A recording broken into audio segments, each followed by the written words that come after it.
So I am alone in my little hostel room. This is actually a really nice hostel.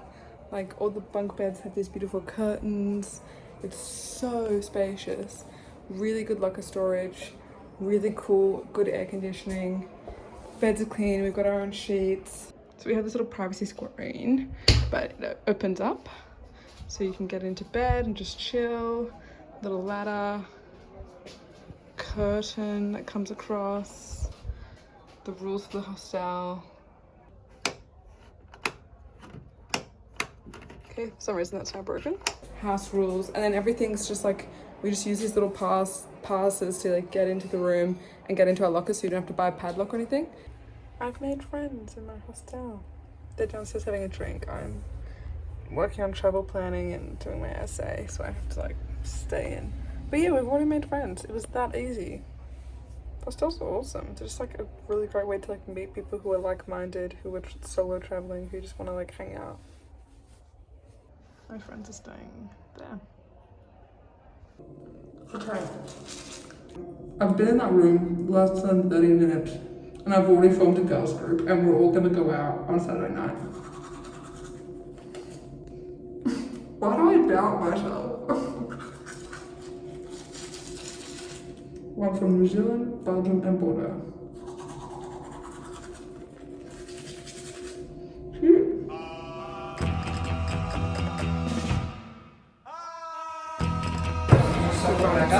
Good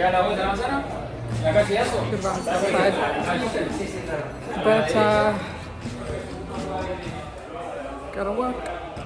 I came to the top of the roof to study, but there doesn't seem to be any plugs out here and my laptop is basically dead. Sorry that it's hard for me to speak. I have like a swollen lymph node from, I have no clue, I don't have tonsils. Pretty sure it's not cancerous because it's not that big. It doesn't hurt that much to touch, but it means that like it's really hard to swallow and speak and like move my jaw. And it feels much better with painkillers, but like otherwise it's really painful and it's really tender. And so yeah, that's why it's like kind of hard to articulate what I'm trying to say and to eat.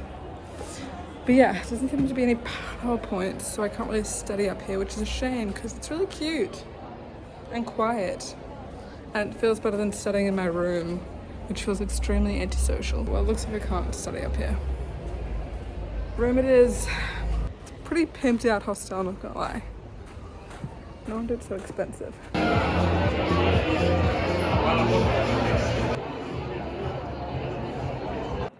I'm alone in the room. Kind of depressing actually. Everyone's out having a good time on a Friday night. I'm gonna study. Because the fact is, if I want to have any night out in Lisbon, which I'm sure I will, I'm gonna have to study. I'm gonna have to get things done. The more I get done, the more freedom I have later. And I want to go hard tomorrow. Like I really want to go hard. Like I want to get up super early. I want to hike. Then I want to jump in the water, do one touristy thing, go to the library, study, come back, look hot and swim again, fiesta, drinking, partying, basically staying up all night, hike again, film the hostel, check out, leave. So like tomorrow's going to be a big day. So if I can just get some study in and chill, that's fine by me. Oh god, the tan, that is awful. God, I look like a Weiss ice cream. Now I'm going to make myself some Special K with some yogurt. There's one issue is that I don't know where anything is. I can't find a bowl. Okay, yeah, the bowl's disappeared, so that's fine. So we're gonna use this thing, which is totally disproportionate to what I'm trying to do. Everything I'm using is just disproportionate. Gigantic spoon, gigantic bowl. Delicious, nutritious.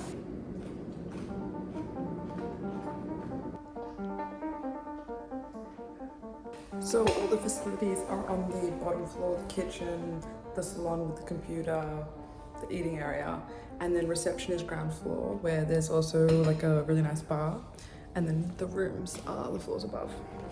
And there's a rooftop. Okay, so I was on floor 2. I was room 28. I was in an 8-person dorm, I think.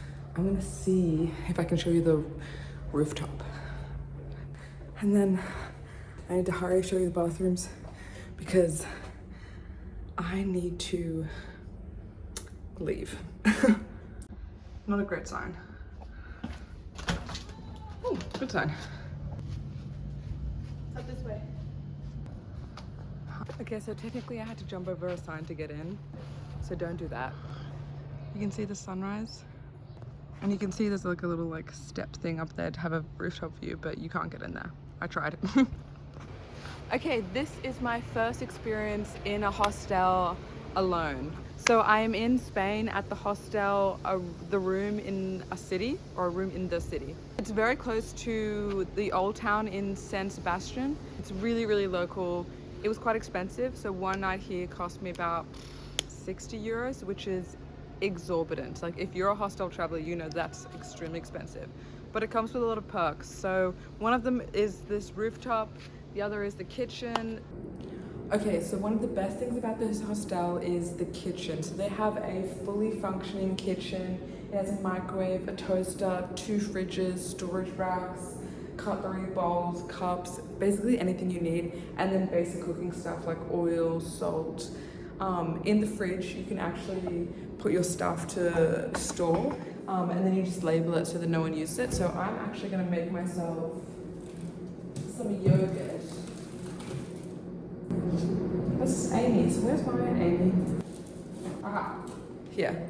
So you can get these like little tags and you put them on your food. I didn't, I just brought a pen and wrote prudence. The one thing I will say about the kitchen is that they don't have a stove top or a grill. So like I have pasta, but I can't really cook that. But they do have like a little instructions thing about how to use the microwave in a way that you would use a grill. It's like how to like cook pasta, and like I saw a guy cooking pizza in the microwave. So like there are ways around it.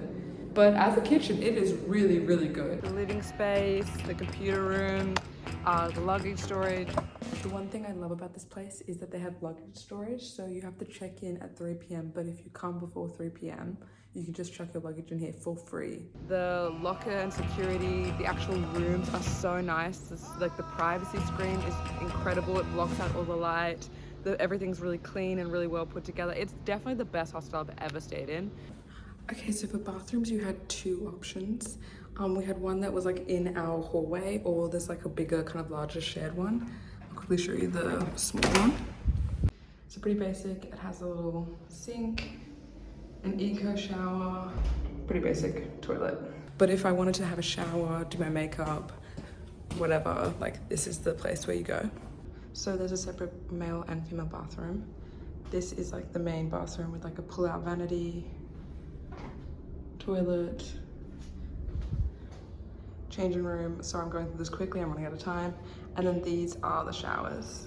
So there's like a little vanity thing here, which is really nice. Hi. Separate one there, you can hang your clothes there. But actually in the showers, they're really good. So they're on a timer, but you just keep pressing them and it's fine. Kind of weak stream, but really, really nice hot water. And then you can just put your clothes in here and your towel and then close that up from the inside so it protects it from the shower. As hostels go, it's pretty good. The push button thing is kind of annoying, but not a big deal. And otherwise, hot water is hot water, and that's really incredible. So yeah, I give these bathrooms a pretty job well done. Like very clean, very nice. Everything just feels a bit more like, a bit elevated, a bit more like a hotel than a hostel. Is it worth the price? If you like hostels, and like there are benefits to being in a hostel beyond the fact that it's cheap, and that is that it is a social environment. I met the most incredible people in this hostel. That'll be in one of the videos. If it's not the one previous to this, it'll be the next one. 12 incredible people all staying here, and we just had one of the best nights of my life here in San Sebastian. So for a hostel, that if you want the social experience, this is definitely worth the price. But if you're a budget traveler, possibly not. But location, security, cleanliness, people, atmosphere, staff help, 24-hour desk, like it is like a really good experience. So I actually really recommend this. If you're a person who usually does hotels or Airbnbs, try this hostel because it's not so far out that you don't get the comforts that you get from an Airbnb or a hotel, but it also gives that social aspect that you don't get from those things. So depending on your budget, try it out. this has been my review, and now I have to go. Budget.